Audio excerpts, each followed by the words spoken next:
to D&T Show, and today we're going to do a continuation of the temperament sagas and issue, going down to so many questions persons have. Because from the previous sections, the persons were like, how do I then know my temperament? Which one am I? Some person will say, this is my own. This one will say, this is... So just calm down. We're going to do a kind of quick breakdown on every temperament, their strengths and their weaknesses, from a very reliable source, so that you not just be like, we're just saying what we want to say and so on. So we have a source, and most likely many people don't have the time to read, not that they don't want to read. Okay, so we're just bringing it down to this level where you can just do other things and listen, and you get to know yourself, because knowing oneself, one of the best knowledge you can have. Exactly. You agree with me, right? Yes. It is easy or understandable that triumphant say, you are somehow. She's telling me, Precious, you are somehow. But if I'm now telling myself, Precious, you are somehow, that would be, are you okay? That's a question. So firstly, you have to know yourself before you can even explain yourself to somebody else. So make sure you join us in this ride from the beginning to the end, not just knowing yourself, but knowing others around you, because you are living with people, right? So we're starting immediately. Yes, so we have a book source. Why you act the way you do. Listen and be blessed. Okay. Welcome once again, everyone. So we'll be starting with the sparky sanguine. Remember, we have 4 temperament types. We have the sanguine, we have the choleric, we have the melancholic, and we have the phlegmatic. Yes. So I'll be reading both the negative and the strengths and weakness of each temperament in alignment. Yeah. So for the sparky sanguine, they tend to be emotional, they tend to be compassionate, they are impractical, they are easily discouraged, they get easily discouraged and undisciplined. Wow. They are weak-willed, talkative. They are enjoyable, they are also friendly, and they are restless. They are very enthusiastic, so they are not settled, they are restless.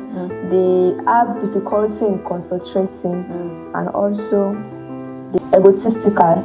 And one more thing, actually 3 more things. They are optimistic, they are outgoing, and they are also impulsive. Okay, so Triumph, I think some things are just, you're using one difficult term to explain another difficult term. We are creating too much problem with the word. So we are going to break it down, guys, because yes, we're reading from a book stuff, but then what do these words actually mean? That's where you get to understand yourself better. So you're going to come in actually. So when we talk about this sparky sanguine, those people that when they come to a new place, they don't behave like strangers. Yeah. They just come before you know. They will have 10 friends, they are talking to everybody, they are smiling, they don't think of the words, everything is just flowing, and people tend to like them very well. They are the sparky sanguine, they can just jump up and say, hey, I missed you, honey. They just have that life and that energy. They don't feel heavy, they are trying. If you are sanguine, you are trying. They are basically the life of the party. Yeah, you can feel that again. So for their weak traits, because the weak trait is something that's majorly everybody from every temperament tends to no, I'm not too. But then it's when you accept it that you can work on it and improve on it. So like we said, they are impulsive, meaning that they don't think before they act. So if you're that person that you just feel good about something or you feel bad about something and you react without thinking, you are a sanguine. You want to say something? Actually, no. I would just like to say that sanguine are actually very happy. They are decent of people and they are easygoing. I'm not saying other temperaments are not easygoing, but they are easy to they are easy to relate with, and they are accommodating. You understand them easily. They don't keep things in their mind. You quickly. Let's say they are open. They are open like a book to an extent. So for the weak vocabularies, the complex vocabularies, I think we have impractical, we have impulsive, and weak-willed. Okay, so for a person to be weak-willed, that means you're not standing by your decision. You can just choose A. Before you know, your emotions will drive you to choose B. Before you know, you are choosing another thing. Today you want to be a doctor, tomorrow you want to be a pilot, tomorrow you want to be an engineer. the sanguines are not weak. They are weak-willed. Like they don't stick to what they believe and they hold solely to it. Their mode and understanding of things can just change easily. And also they can start something. They lack consistency. That's one thing about them. They lack consistency. They can just start something before you know that energy with which they started will just die off, and they'll just. And they are kind of. I don't want to use that. I don't want to say that they are scattered people. They're not organized. Thank you for that coordinated word. God bless you for me. They are not organized. That's one thing you should look out for if you have this trait here and there. Thank you. Now we are going to be melancholy. Their strengths and their weaknesses. One of it is that they have deep feelings. They are sensitive. They are self-centered. They get easily offended. Why you have that difference? They are self-sacrificing, and also they are faithful friends. They are suspicious, introspective. They like behind the scene. They don't like the show. They are perfectionists. They harbor resentments. Guess what? They are creative. Yeah, it's somebody that is the Critical thinker. What did you expect? So they have that space, they have that serene everything, and they can really dwell on books and so on because they have their space. I've seen so many persons like that. Like when you see a piece of like a melancholy, because they think very, very deep, so they tend to create a world around them or in their minds, and they are very imaginative. Yeah. So that is why even when somebody is doing something, they are beginning to suspect because they have so many things. Is it this? Is it that? That's good. They are indecisive. They are pessimistic. They are idealistic, and lastly, they are introverts. Not all of them shall, but we'll get to explain that why all of them are not introverts. So I think I want to begin from being pessimistic. So it implies that you always think of negative things. Like what I mean is you have an idea, you want to begin a business, and what comes to your mind is what if it fails? What if it does not work? What if I don't make profit? What if this? What if that? You are not thinking about the positive aspects. You are afraid of failure. You are afraid of what people will say. You are afraid of this. That's being melancholic. They are introverts. They like their space and so on. They are detailed oriented. They want something spelled out 1 to 100, neatly arranged. They don't want anybody to intrude. No jaga. Then there's something you also said that they are sensitive. Yeah, that means they are emotional. So we used to see the melancholy as those tough guys. They are tough guys. No, they are very sensitive. That's why you see that they don't want to tolerate disrespect. They don't want anybody that would talk to them anyhow. They like they carry respect for their head. I feel like pressing the button of that time somewhere. Just to trigger it. It can be girl. Hey, a girl melancholic is better. If there's any word like that. That word, no. So these are some of the traits. Is there any difficult words they have to break down? Probably about resentment. You've heard it. Please. Like somebody offends you, you keep it. Like what did this person do? You now prefer to just keep your distance, In your words, you may think that you are trying to play the self-respect thing, but then it's in your mind, you're not letting it out. That's a trait of melancholy. They are also perfectionists. And we said that they suspect a lot. Suspicious. If you are not a policeman, please reduce the suspicion tendency. More investigative journalist. Please, just let us brief. And we also said they are very moody. They have that sadness. Before you know, their mood are switched. And most of the time, they used to say they have pride. Yes. People say that. That's aside the book anyway. People say, like when you see a melancholic person, the first word we use to describe them is that this guy has pride. He thinks too highly of himself. No, it's not about that. I want to show off or I'm proud. It's just because of who they are. They don't want that anything that will bring orishi. So that's just it. And the only time you understand them, the better. So now we are moving to the neurotic choleric. Choleric in the house, say hi. Say hi. Okay, they are optimistic, they are goal-oriented, they are self-confident, they are self-sufficient, they are activists, also domineering and bossy. They have this leadership ability, this leadership traits in them. They stick to intiveness.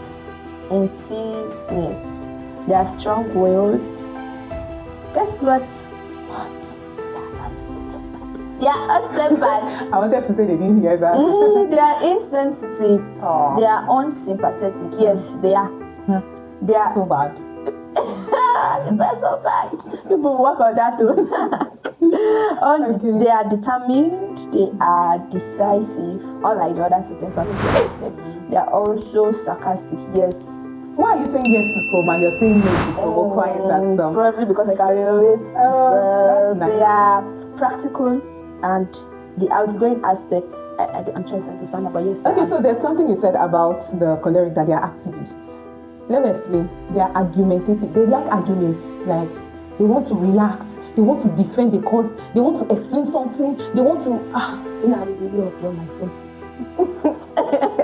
How did I do? I didn't do anything. So don't mind this lady. Let me go straight to the point. That is one trait. So if you are seeing yourself that, if a choleric person is a football fan, sorry for you, because they have so many things to. So when you are at that point that you want to speak for the people, you always want to defend somebody and explain something. You are a choleric person. So some of the positive traits: they are confident, they are optimistic, they are decisive. When they want to do something, they believe in it and they go with it. Beautiful. They are domineering. It's not beautiful. Yes, it's good and it's not good. Every tendency has its place. So the power of a good choleric is to know where and when to be domineering and when to step down. I think that's the caution. Then they are insensitive. It's something I want to talk about. Okay. Really want to say. So as if I'm talking too much. Talk about it. Okay, so they are insensitive. Like they are not emotionally moved. They are unsympathetic. Let's just put it like that. You can be happy. I love you. I've been talking. I love you. Good job. Okay, so if you are that person that somebody is being all emotional, you're like, what is this? Why are you just doing this? That's something not just. Is it not just? Is there a big deal? Why are you laughing too much? Or why are you crying? And so what? So they are insensitive, and it makes them not pay attention to people around them. And you know that a choleric, like we said, they are goal-oriented. They can pursue something and they are giving it all their best, which is beautiful. But then it leads to exhaustion, and you are also we like call it stress. People that are around you, people that don't have that same energy, and you're trying to drag them with the force you have, they may burn out. You'll get exhausted. Yes, and because you are insensitive to their emotion, you not know when to regulate it. Thank you so much for that. I believe by now we are getting like.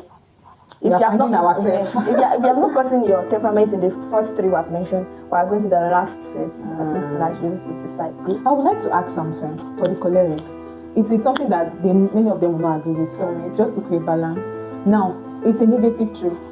The cholerics, they are impatient with people's behavior, timing. You are always aggressive. Like aggressive in the sense that you want something done and you are under pressure. Most times the choleric have to. They have, how would I put it, a low rate of handling pressure because it's burning inside of them. So they are aggressive, they want to get things done and so on. So they are impatient, they are easily irritable. Like somebody will just do something and you are already angry and so on. So watch out for it. Okay. That's a plus. Thank you. Give her credit. Okay. I take my flowers in your words. So we're going to the cool phlegmatic area. I said they are very quiet. Wow, quiet. Fear them all. My mother used to say that she prefers people that are outspoken because it will not take you a lot to understand them. People actually say they prefer outspoken people, and I still don't understand. No, see, it is easy for you to understand somebody that is outspoken, outgoing, like the Sanguine. But you see, flex, they are too reserved for comfort. Like you don't understand them. You don't know what to do that will please them. They are just there. But then, I love you guys. You don't have a choice, do you? They are also pessimistic. They are introverted. They are not aggressive. They are spectators in life. Wow. Actually, do you know what that means? What does it mean? They just watch and see. You know that, let me give you an instance. In life, there are some persons that are the actors, the movers, those that take actions, and there are those that watch them behind the scene. They just want to see the, she's lucky, she's the, that's good. They're just there watching. Phlegmatic, they're just there watching. You better start making a move. Like she's trained an arrow. I'm not training the arrow. Like you have to join the train. So they are indecisive. They are slow and lazy. And that was loud. Yeah, there's a phlegmatic and slow and lazy. Every spirit of laziness will cast you out of the that job. Anyway, they are easygoing. Yes, obviously, you don't like trouble, so that's to be easygoing. They are calm and cool. They are efficient. They are dependable. They are witty. They have witty, dry sense of humor. They are selfish. They have an orderly habit.